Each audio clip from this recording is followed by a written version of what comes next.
everybody. Welcome back to Junk Shop Library's Improv Bible Study. Last time we did Genesis chapter 6, when God gave up on everything and decided drowning everybody would be the best approach. So today we're going to jump into Genesis chapter 7, where everybody gets drowned. We have fun here, don't we? All right, let's launch into this. Genesis chapter 7. And the Lord said unto Noah, Come thou and all thy house into the ark, for thee have I seen righteous before me in this generation. Of every clean beast thou shalt take to thee by sevens, the male and his female, and of beasts that are not clean by two, the male and his female. Of fowls also of the air by sevens, the male and the female, to keep seed alive upon the face of all the earth. For yet 7 days, and I will cause it to rain upon the earth 40 days and 40 nights, and every living substance that I have made will I destroy from off the face of the earth. And Noah did according to all that the Lord commanded him. And Noah was 600 years old when the flood of waters was upon the earth. And Noah went in, and his sons, and his wife, and his sons' wives with him, into the ark, because of the waters of the flood. Of clean beasts, and of beasts that are not clean, and of fowls, and of everything that creepeth upon the earth. And there went in 2 and 2 unto Noah into the ark, the male and the female, as God had commanded Noah. And it came to pass after 7 days that the waters of the flood were upon the earth. And in the 600th year of Noah's life, in the 2nd month, the 17th day of the month, the same day were all the fountains of the great deep broken up, and the windows of heaven were opened, and the rain was upon the earth 40 days and 40 nights. In the selfsame day entered Noah, and Shem, and Ham, and Japheth, the sons of Noah, and Noah's wife, and the 3 wives of his sons with them, into the ark. They and every beast after his kind, and all the cattle after their kind, and every creeping thing that creepeth upon the earth after his kind, and every fowl after his kind, every bird of every sort.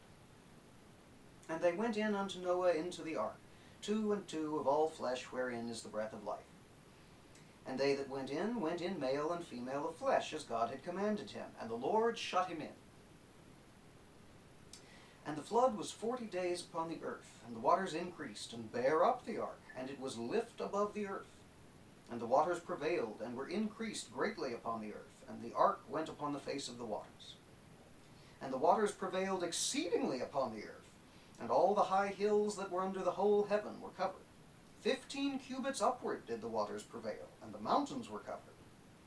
And all flesh died that moved upon the earth, both of fowl, and of cattle, and of beast, and of every creeping thing that creepeth upon the earth, and every man. All in whose nostrils was the breath of life, of all that was in the dry land, died. And every living substance was destroyed, which was upon the face of the ground, both man, and cattle, and the creeping things, and the fowl of the heaven, and they were destroyed from the earth. And only Noah remained alive, and they that were with him in the ark. And the waters prevailed upon the earth 150 days. And that is Genesis 7.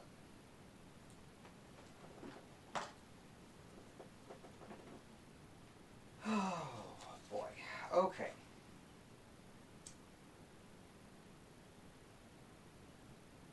Clean beasts by sevens, male and female. Is that 6 pairs and 1 extra? Is that 1 male and 7 females? Who knows? Who cares? A 600-year-old man in his floating zoo.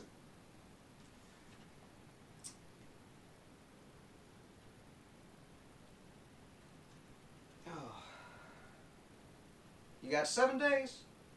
7 days to gather up 7 of everything that's clean, 2 of everything that is unclean, get them into this boat, and food for them. 7 days. Shake a leg, old man. Oh, let's see. 15 cubits. All right, so cubit is the incredibly imprecise unit of measurement common in the ancient world, which is the distance from a man's elbow to the tip of his longest finger. Building this ark being apparently a team effort, guess it's a good thing old Noah and his sons had the same length forearm, or that would have been one weird-looking boat. Cattle and birds and creeping things, don't worry about the plants. You'll, just save the seeds from the food that you take in, and we'll get it all replanted later, I guess. Okay, sorry, cubits. 15 cubits upward, and the mountains were covered. Alright, so only two things this can realistically mean. One, that from the tips of the mountains to a depth of 15 cubits above that was how much water there was in the flood. Or that it was a flood of 15 whole cubits, and that covered the mountains.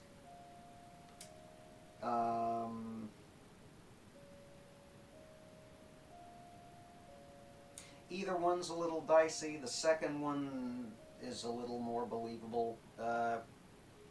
There's a reason they call it the Iraqi floodplain, the area that these stories originate, from which these stories originate.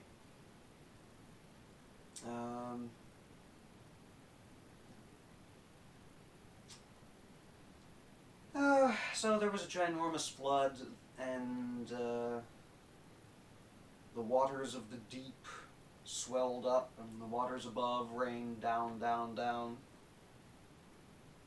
Somebody out there learned that song. You know you did.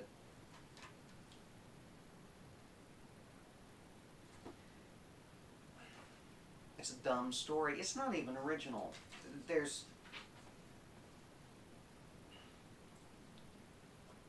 You read Gilgamesh? I mean, the flood story was old before this ever happened.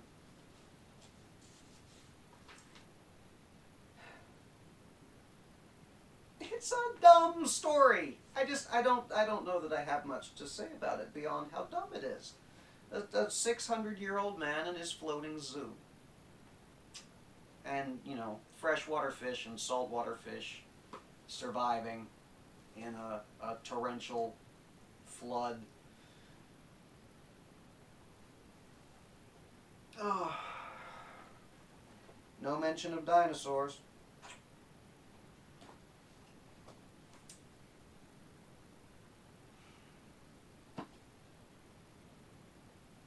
I'll be glad once we're done with Noah, really. The early handful of chapters just aren't any fun, and they've all been talked to death anyway.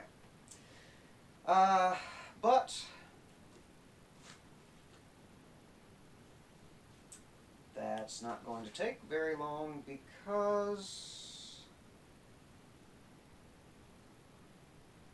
Oh, good. We'll be done with Noah soon. And then we'll get to do more begats. You know you've been looking forward to more begats. But we'll worry about that when we get to it. Next chapter will be chapter 8, when we do flood aftermath and reconstruction.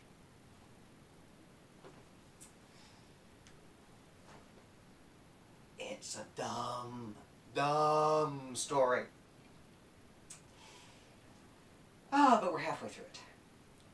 So, if you like what you've been seeing up to this point, please click the thumbs up. Subscribe here where my lovely smiling face is. And we will see you next time.